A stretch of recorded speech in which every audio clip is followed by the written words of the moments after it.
जय जिनेंद्र, कैसे हैं आप सब। आज विकास में आप सभी का स्वागत है। आज की विशेष जानकारी में हम बात करेंगे जुलाई महीने में होने वाली अमावस्या कब से कब तक रहेगी, उपाय कब होंगे और ये अमावस्या महत्वपूर्ण क्यों है। देखिए, श्रावण मास चल रहा है और सावन मास की अमावस्या को सावनी अमावस्या, श्रावण अमावस्या, हरियाली अमावस्या भी कहते हैं। तो सावन के समय में वर्षा होती है और इससे पृथ्वी पर चारों तरफ हरियाली होती है और हरियाली को, इस प्रकृति को माँ पार्वती का ही स्वरूप माना गया है। इतना ही नहीं, हरियाली अमावस्या के दिन पेड़ पौधे लगाना भी बहुत ही शुभ होता है। खासकर बेलपत्र का पेड़ सावन की अमावस्या के दिन लगाना इतना पुण्यकारी होता है जिसका कोई हिसाब ही नहीं है। और इस दिन खास 3 महायोग बन रहे हैं, ऐसे योग जिसमें अगर आप एक पेड़ भी लगा देंगे तो आपकी पुश्तें तक उनकी सेवा करेंगी और उनका लाभ आपकी पुश्तों तक को मिलेगा। इतना पुण्यकारी इस बार अमावस्या के दिन 3 योग बन रहे हैं। तो पूरी वीडियो को ध्यान से देखिए, समझिए, फिर जो भी आपकी जितनी सामर्थ्य हो उतना आप कीजिए। तो चलिए वीडियो आज का शुरू करते हैं। सबसे पहले आप जान लीजिए अमावस्या कब से कब तक है। हरियाली अमावस्या 27 तारीख को लग रही है रात को 9:11 पर। मेरी सिटी के हिसाब से रात को 9:11 से लेकर 28 तारीख को रात को 11:23 तक रहेगी। 27 तारीख को शुरू होगी और 28 तारीख को इसकी समाप्ति है। तिथि को देखते हुए आपके मन में सबसे पहले यही विचार आया होगा कि उपाय अब कब किए जाएं और संध्या को, अमावस्या की संध्या को होने वाले जो भी कार्य होते हैं, दीपदान होता है, रात को दीपक करना होता है संध्या के समय, तो वो सब कब किए जाएं। तो देखिए, रात्रि के उपाय 27 तारीख की रात्रि को करने हैं, क्योंकि शुरुआत 27 तारीख की रात्रि 9 बजे हो रहा है अमावस्या का। 28 तारीख की संध्या को आपने दीपदान आदि जो भी आप संध्या के कार्य करते हैं अमावस्या के दिन, वो सभी 28 तारीख को ही होंगे।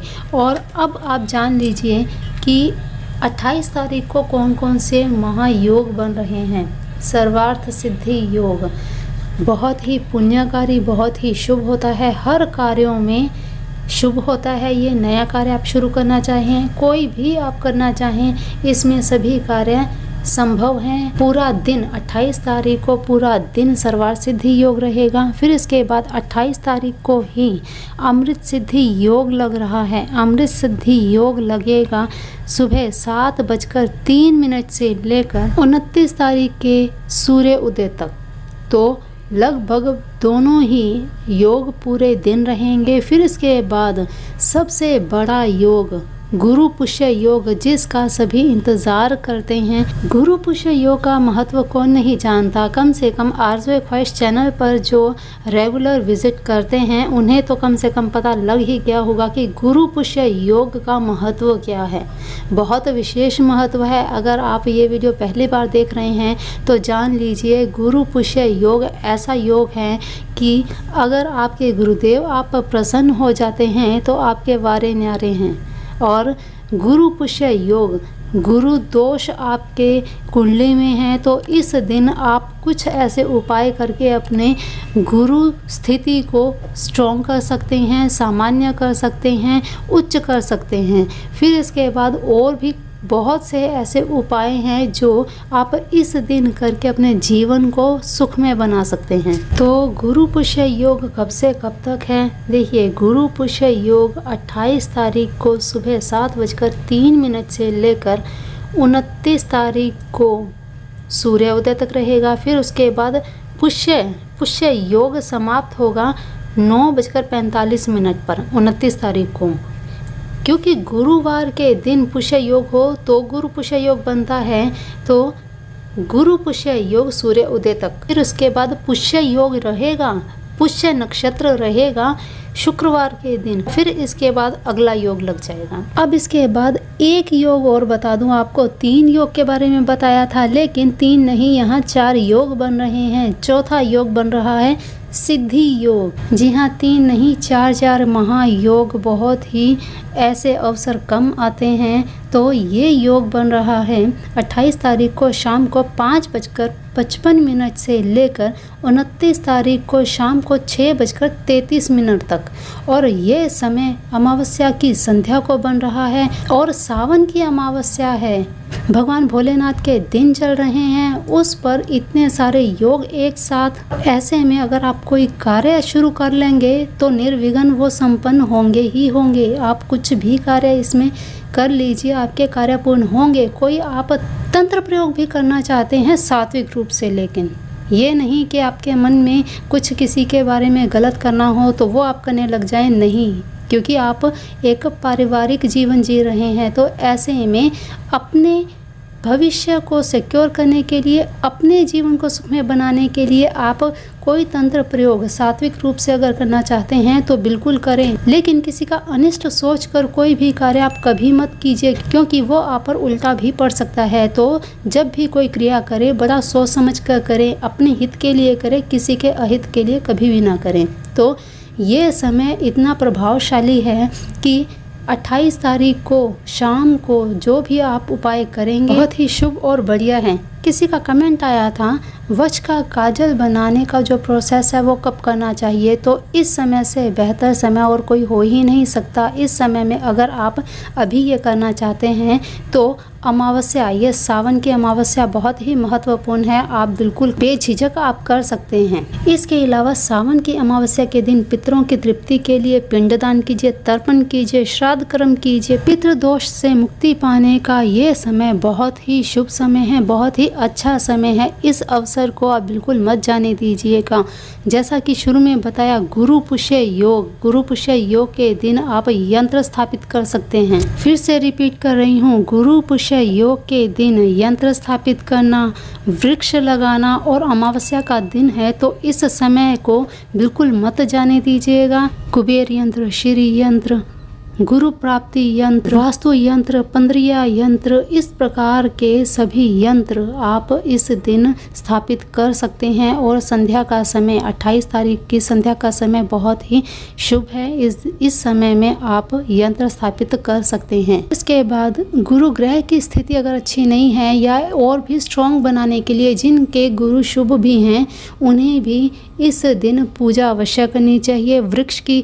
केले वृक्ष की पूजा, मंदिर में केले का पेड़ ज़रूर लगवाएं। और इसी के साथ आपने अभी तक जितने भी घर में धन स्थान में जितने भी पोटलियाँ आदि बना कर रखी हुई हैं, उनको धूप दीप आदि देकर उनका पूजन करें, उनको एक्टिवेट करें।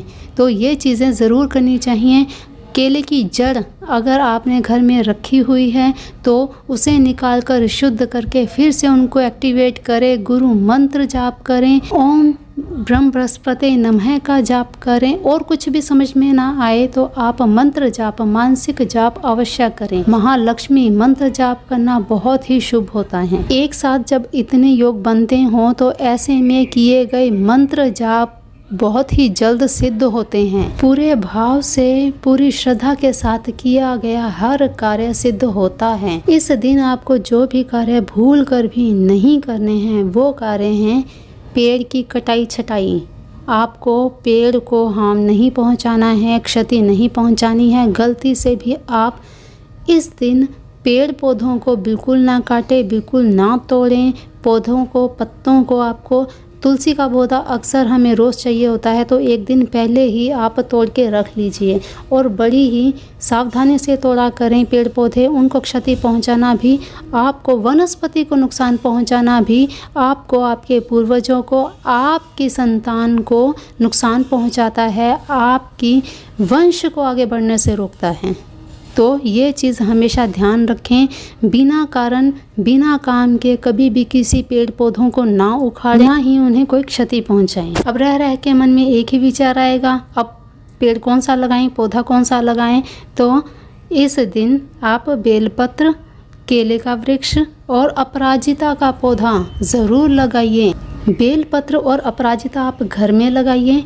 केले का वृक्ष आप मंदिर में भी लगा सकते हैं, अपने घर के बाहर पार्क आदि में भी लगा सकते हैं, क्योंकि इसकी जड़ें इतनी फैलती हैं और ये बहुत ज़्यादा फैलता है। तो घर में भी आप लगाना चाहें तो लगा सकते हैं। पूर्व दिशा की तरफ आप लगाइए। जो भी आपको पेड़ पौधे बताए हैं पूर्व दिशा उत्तर दिशा की तरफ आप लगाइए, लेकिन पूरी केयर कीजिए और साफ सुथरे स्थान पर लगाइए। वास्तुशास्त्रियों के हिसाब से बताया जाता है कि कांटेदार वृक्ष घरों में नहीं लगाना चाहिए। तो इसका निवारण क्या है? क्योंकि बहुतों के घर में शमी पत्र भी होगा, बेल पत्र भी होगा, एलोवेरा भी होगा। तो एक स्थान पर जब आप इन्हें रखते हैं तो इनके आसपास तुलसी का पौधा ज़रूर रखें। तुलसी का पौधा ऐसा पौधा है जो सभी के दोष को समाप्त करता है। तो ज़रूर ये कार्य करें और बेफिक्र हो जाइए। अपने मन से ये नकारात्मकता, ये धारणा निकाल दीजिए कि जिसमें भगवान शिव का वास हो, जिसमें माँ पार्वती का वास हो, जिसमें माँ लक्ष्मी का वास हो, ऐसे पेड़ पौधे आपके जीवन को नुकसान देंगे। तो ये चीज़ें बिल्कुल आप अपने दिमाग से निकाल दीजिए। गुरु पुष्य योग के दिन और क्या क्या करना चाहिए, इसके बारे में आपको और भी जानकारी चाहिए तो डिस्क्रिप्शन बॉक्स में लिंक दिए हुए हैं। आप अपनी स्थिति के हिसाब से उपाय कर सकते हैं। उनमें से आप धन प्राप्ति चाहते हैं, गुरु ग्रह को उच्च करना चाहते हैं, आपके जीवन में किसी भी प्रकार की कोई रुकावट हो रखी है तो आप उपाय कर सकते हैं। सभी वीडियोस के लिंक डिस्क्रिप्शन बॉक्स में दिए हैं, तो ज़रूर आप उनको चेक कीजिएगा। ये सारे योग एक साथ हैं। ऐसे में अगर आप मंत्र जाप कर लेंगे, मानसिक जाप कर लेंगे तो आपकी सभी मनोकामनाएं ही पूर्ण हो जाएंगी। देखिए, जितनी बातें मुझे याद आती हैं मैं आपको बताती जाती हूँ कि कोई चीज़ स्किप ना हो जाए और आपके करने योग्य कोई कार्य इस अच्छे दिन में, अच्छे शुभ में रह ना जाए। तो जितना मेरी कोशिश होती है आपको बता देती हूँ, गाइड करने की कोशिश करती हूँ। इनमें ज़रूरी नहीं आपको सभी चीज़ें करनी हैं। जो आपके मन को भाए, जो आपके मन को अच्छा लगे वो कार्य आप करें।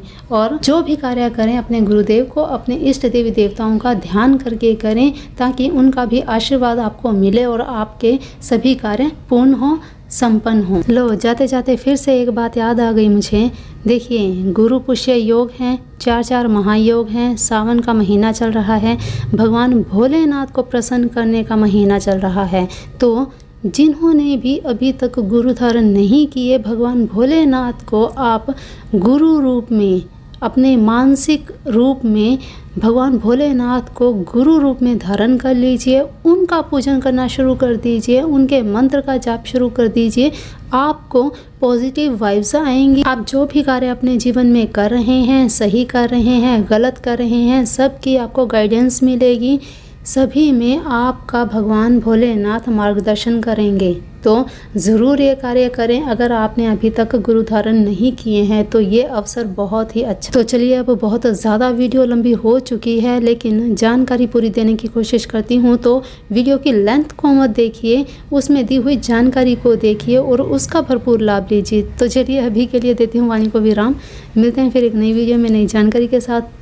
तब तक के लिए अपना ध्यान रखिए, मस्त रहिए, स्वस्थ रहिए और अपने अपनों का भी ध्यान रखिए। और वीडियोस में बताई गई जानकारी पर ज़रूर गौर कीजिएगा, ताकि आपका जीवन और भी सुखमय बन सके।